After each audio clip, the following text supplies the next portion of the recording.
భారీ జనాలతో శైలజానాథ్ సార్ నాయకత్వంలో 6 మండలాల ప్రజలందరూ కూడా స్వచ్ఛందంగా వచ్చి ఈ కార్యక్రమంలో పాల్గొనడం జరిగింది. కానీ ఆ రోజు జరిగిన ఆ జనాలు చూసి ఈ టీడీపీ వాళ్ళు నాయకులు కార్యకర్తలు కొంచెం ఓర్వలేక ఏడుస్తూ ఉన్నారు. నిన్న మొన్న గ్రూపులో చూస్తే చాలా బాధపడుతున్నారు. కానీ ఎక్కడ ఏం పని చేసి లేదు, కానీ వాళ్ళు ఏదో బాధపడుతూ ఉన్నారు.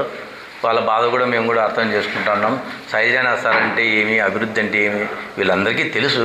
కానీ ఈ 2 ఏళ్ల పాలనలో ఎక్కడ కూడా అభివృద్ధి లేదని కూడా వాళ్ళకి తెలుసు. కానీ శైలజానాథ్ సారు ఏదో రాజారెడ్డి, రాజశేఖర రెడ్డి, జగన్మోహన్ రెడ్డి వీళ్ళు అని చెప్పినాడన్నట్లు వీళ్ళు ఏదో మాట్లాడుతున్నారు. కానీ ఆ రోజు కరెంటు గుడ్డలు ఆరేసుకోవాలా అనిన రోజు కరెంటు ఉచిత పథకము, ఆరోగ్యశ్రీ పథకము, ఫీజు రీఎంబర్స్మెంటు ఇవన్నీ కూడా ఇచ్చి మాట నిలబెట్టుకున్న వ్యక్తి కాబట్టే ఆయన పౌరుషమైన వ్యక్తి అని కూడా దీని విధంగా ఆయన మా శైలజానాథ్ సార్ చెప్పడం జరిగింది. దాని విధంగా అర్థం చేసుకోవాలి. వీళ్ళు నెరవేరుస్తూ రైతుల ఇబ్బందులు చూసుకుంటూ ఇన్సూరెన్సులు కానీ, చిన్న చెట్ల డబ్బులు కానీ, మిరపకు కానీ ఏ ఒక్క పంట కూడా కంది కానీ ప్రతి ఒక్కదానికి లక్షలు కురిపించినాడు. ఆ ఘనత జగన్మోహన్ రెడ్డి గారిది. ఆయన రైతులను గుండెల్లో పెట్టుకున్న వ్యక్తి. ఆయన గురించి మాట్లాడతారు. ఒక ఆయన ఏం మాట్లాడతాడు, తల్లిని చెల్లిని చూసుకోండి. తల్లి చెల్లిని వాళ్ళకి దండిగా కోర్టులోనే ఎన్నెన్నో వాళ్ళు చూస్తున్నారు. సొంత విషయాల్లోకి మీకేం అవసరమయ్యా? మీ తల్లికి మీ చెల్లికి మీరు ఒడిబియ్యం పెడుతున్నారా? మీ తల్లికి సక్రమంగా అన్నం పెడుతున్నారా? నిన్న మాట్లాడిన వాళ్ళందరూ మన కుటుంబాలు బాగుండాయా లేదా, మన ఫ్యామిలీలు బాగుండాయా లేదా, మనం అది ఆలోచన చేయాలా. మీరు కూడా తిన్నారు కదా, మన 5 ఏళ్ల పాలనలో మీరందరూ కూడా తిన్నారు కదా స్వచ్ఛందంగా. వైఎస్ఆర్ కాంగ్రెస్ కార్యకర్తలే తినలేదు, టీడీపీ వాళ్ళు పుష్కలంగా తిన్నారు. ఈరోజు తింటున్నారు, తినండి సంతోషం. కానీ అనవసరంగా మాట్లాడుకోకుండా ప్రజలకు పనికొచ్చే పనులు మాట్లాడి ప్రజలకు అభివృద్ధి పడే పనులు చేయాలని చెప్పి కూడా మేము కోరుకుంటున్నాం. మీరు కూడా ఎమ్మెల్యే మేడం అయితే ఫస్ట్ టైం ఎమ్మెల్యేగా గెలిచినారు. ఆమెకు కూడా ప్రజలకు పని చేయాలనే ఆనందం ఎక్కువ ఉంది, సంతోషంగా ఏం చేయాలనేది కూడా ఉంది. కానీ మీరు చెప్పే తప్పుడు మాటలు విని మీరు చెప్పేదంతా చెడు చెప్తా ఉన్నారు. కూటమికి పోదాం రాండి. శైలజానాథ్ సార్ భూమి పూజ చేసి ఆ రోజుల్లో కరువు కాడకాల్లో ఆ రోజు నీళ్లు కాలువ చేసినారు. మా కర్మకాయలు కొద్దీ ఆ కాంట్రాక్ట్ సరిగ్గా లేక ఆ పొద్దుట్టు కాలువ రెడీ కాలేకపోయింది. మళ్ళా 10 ఏళ్ళు మీ టర్మ్ వచ్చింది తెలుగుదేశం గవర్నమెంట్లో. ఏమాత్రం నీళ్ళు ఇడిపించినారా చెప్పండి. నాయకులంతా ఉన్నారు కదా, మండలాల్లో ఉన్నారు, ఊర్లో విలేజ్లో ఉన్నారు. మీరు విలేజ్లో మా గ్రామానికి గుంతలు ఉండేవని మీరు స్వచ్ఛందంగా ఎమ్మెల్యే దృష్టి తీసుకుని పని చేపియండి. మీరు గెలిచినారు, మిమ్మల్ని ప్రజలంతా గెలిపించినారు, అది మీ బాధ్యత, మీరు చేయాల్సిందే. అది చూడకోకుండా ఆ కాలువకి పోతే నీళ్ళు 10 ఏళ్ళు తేలేకపోతుంది. మీరు మన జగన్మోహన్ రెడ్డి ముఖ్యమంత్రి అయిన తర్వాత అదే కాలువకి జొన్నలగడ్డ పద్మావతి ఎమ్మెల్యేగా ఉన్న రోజు 180 మంది 200 మంది పోలీసులతో పొడి చెరువులు నీళ్ళు రానికపోతే అక్కడ నిలబడి మొత్తం నీళ్ళు తీపించినాం. ఆ ఊరి నుంచి ఆ నీళ్ళు తీపిస్తే ఆ ఏడు రాకపోయాయి. మళ్ళీ 7 కాలువ అంతా తీసి లాసింగ్ చేసి ఆ తర్వాత మళ్ళీ నీళ్ళు వస్తే 5 ఏళ్ళు కాలువ పూడ్చినోడే లేడు ఎవరే కానీ.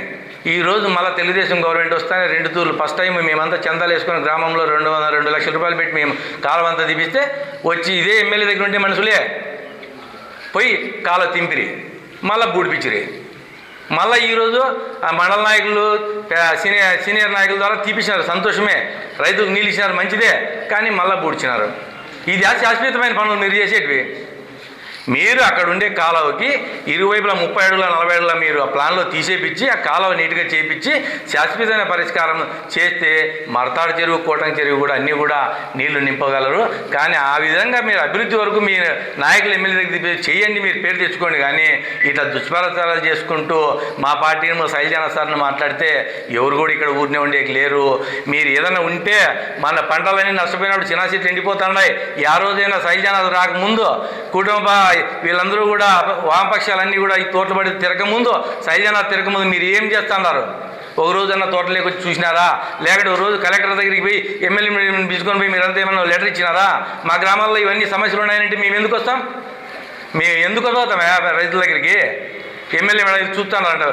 అరటి చూస్తే అరటికి మీరేదో లెటర్ ఇవ్వండి కలెక్టర్ గారికి పోయి, జనాలతో పోయి మా రైతులకి ఇది ఉందని, మొక్కజొన్న రైతులకి ఇది ఇవ్వండి, మీరు పోయి ఎమ్మెల్యేని పిలుచుకొని పోయి. అప్పుడు మేమేం పని, మాకు పని లేదా? 3 ఏళ్ళు ఉంది ఇంకా రాజకీయానికి. ఈ రోజు ఏం మేము తన్నాడాల్సిన పనే లేదు. కానీ మీ వాళ్ళు పోండి, మీరు కట్టల మీద పోయి కూర్చొని పక్కన పండుకోండి. మా కార్యకర్తలు మీ కార్యకర్తలు ఎట్లా పట్టింటారో మీకే తెలుస్తుంది. మీ నాయకుడు ఇవన్నీ చేయలేదని చెప్తా అంటే వాళ్ళు తలకాయ ఉంచుకొని లేచి ఇళ్ళకి పోతున్నారు. మీరు ఏదో వదలకూడదన్నారు. నిన్న మనం చూస్తా అంటే మెంటల్ వస్తుంది జనాలకి. మీరు అబద్ధాలు చెప్పి మీరు చెప్పేది పెద్ద పైన వాళ్ళు చెప్పడమే. ఇంక ఏడ ఉండేది పరిపాలన? ఇంతగాడికి ఇంకా దారుణం ఏముంది? ఇంక దీన్నన్నిటి ఎన్నుపోటు అనరా? ఎన్నుపోవడానికి ఏమంటారు? పిల్లలకి 1500 అంటే 6000 అంటారు, అవి బాయా? నిరుద్యోగ వృద్ధి 3000 బాయా? ఇవన్నీ ఎన్నుపోటు పొడిచినట్లు కదా. ఇదేదో గొప్ప కార్యక్రమంగా ప్రజలకు తెలియజేయడం వల్ల, జగన్మోహన్ రెడ్డి తెలియజేయడం వల్ల ప్రతి ఒక్కరు కూడా చైతన్యమైనారు. వచ్చే ఎలక్షన్లో ఎవరు సల్లుకుండేటట్లు లేడు. స్థానిక ఎలక్షన్లో ప్రతి ఒక్కరు కూడా మీకు బుద్ధి వచ్చే విధంగా ప్రజలే చెప్తారు. మనమేం ఓటు అడిగేది అడుగుతుంటాం, మీరు డబ్బులు ఇస్తారు, వాళ్ళు అంత ఇచ్చినా కూడా వాళ్ళు చేసే పనులు చేస్తారు. జగన్మోహన్ రెడ్డి గారికి దండిగా మెజారిటీ ఇస్తారు. సర్పంచ్ ఎలక్షన్లు, ఎంపీటీ ఎలక్షన్లు ఇచ్చి మీది ఆటికే మీకు సమాధి చేసే రోజులు దగ్గరలో పడినాయి. కాబట్టి మీరు ఖచ్చితంగా ప్రజలకు మంచి చేసే విధంగా ఆలోచన చేయాలి తప్ప ఇట్లా తప్పుడు పనులు చేసేది మంచిది కాదు. తప్పుడు ప్రచారాలు చేయకోకుండా శైలజానాథ్ని పొద్దుగుడు శైలజానాథ్ని జగన్మోహన్ ఏడ్చుకుంటా మీరు వాళ్ళ పేరు ఎత్తుకోకుండా ఒక 6 నెలలు పని చేయండి. పరిపాలన జగన్మోహన్ రెడ్డిని, శైలజానాథ్ సార్ని ఏంది పేరు ఎత్తుకోకుండా మీరు పని చేయండి. కోటంగి నుంచి గార్లెండ్ వరకు ఫ్రీ బస్సుల్లో ఆడవాళ్ళకి ఎక్కి దిగి నడువులు అన్నిపోయినాయి, హాస్పిటల్ పాలైపోయినారు. తార్ రోడ్డు అయిపోయిందా? వైఎస్ఆర్ కాంగ్రెస్ గవర్నమెంట్లోనే శాంక్షన్ అయిపోయింది. ఆ నిధులు ఎక్కడ పంపించినారు?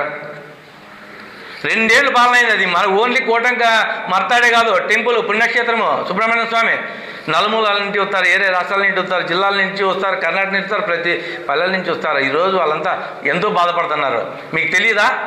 మర్తాడు మాకు కంచుకోట అంటారు, తెలియదా? ఆ రోడ్లు వేయలేని మన కల్లూరు కడిపోతే గుట్ట కింద చేసినారు నల్లగా తారోడు, కొత్తది తారోడు.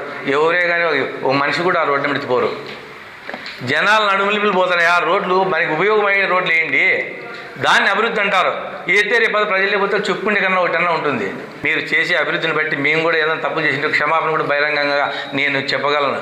మీకు ఇవన్నీ కోటంగా మర్తారు రోడ్డు వేయండి, కాలువ చెరువుకు అవన్నీ శాశ్వతం చేయండి. మళ్ళీ ఇప్పుడు ఏదో కొత్తలో ఫారెస్ట్లో కాలువ తీపిస్తారంట మా వాళ్ళు, దానికి కూడా మేము స్వాగతిస్తాం, సంతోషపడతాం. తెస్తే రైతుల కోసం అట్లా పరిపాలన చేయండి. కానీ ఆ పరిపాలన చేయకనే అది ఇంకా నీళ్ళు రాకనే నీళ్ళు వచ్చినట్ల పోజులు ఇచ్చి ఇవన్నీ కూడా అనవసరమైనవన్నీ చేసి ప్రజలందరూ భయభ్రాంతులు చేయకుండా వాళ్ళందరినీ ఏదో ఇంకా అయిపోయిందనే ఆలోచన లేకుండా వచ్చిన తర్వాత మీరు అవన్నీ కూడా గొప్పగా చెప్పుకుంటే మేము కూడా సంతోషిస్తాం. మేము కూడా 10 మందికి షబాష్ శ్రావణి మేడం అని కూడా మేము చెప్పగలం. కానీ ఇది ఏంది పని కాకనే ఊరినే గుంపు చేసి మంత్రాలు చెప్తే ఏంది కాదు, చింతకాయలు రాలవు. ఎవడు ఇక్కడ భయపడే వాళ్ళు లేరు వైఎస్ఆర్ కాంగ్రెస్ పార్టీలో. మీరు 2 ఏట్లు కొడితే 1 ఏటు కొట్టే మేము సిద్ధంగా ఉన్నాం. మేము పత్తూరులో ఓడిపోయినా కూడా పోటీ చేసి రెడీగా ఉన్నాం. సర్పంచ్ మీరు ఏం భయపడిచినా కూడా ఒక్క గ్రామంలో కూడా పోటీ లేకోకుండా ఉండదు. ప్రతి గ్రామంలో కూడా సర్పంచ్లన్నింటికి కూడా పోటీ చేస్తాం. ఓడినా గెలిచినా ఖచ్చితంగా విజయం సాధిస్తామనే నమ్మకం మాకుంది మా జగన్మోహన్ రెడ్డి గారి నాయకత్వంలో.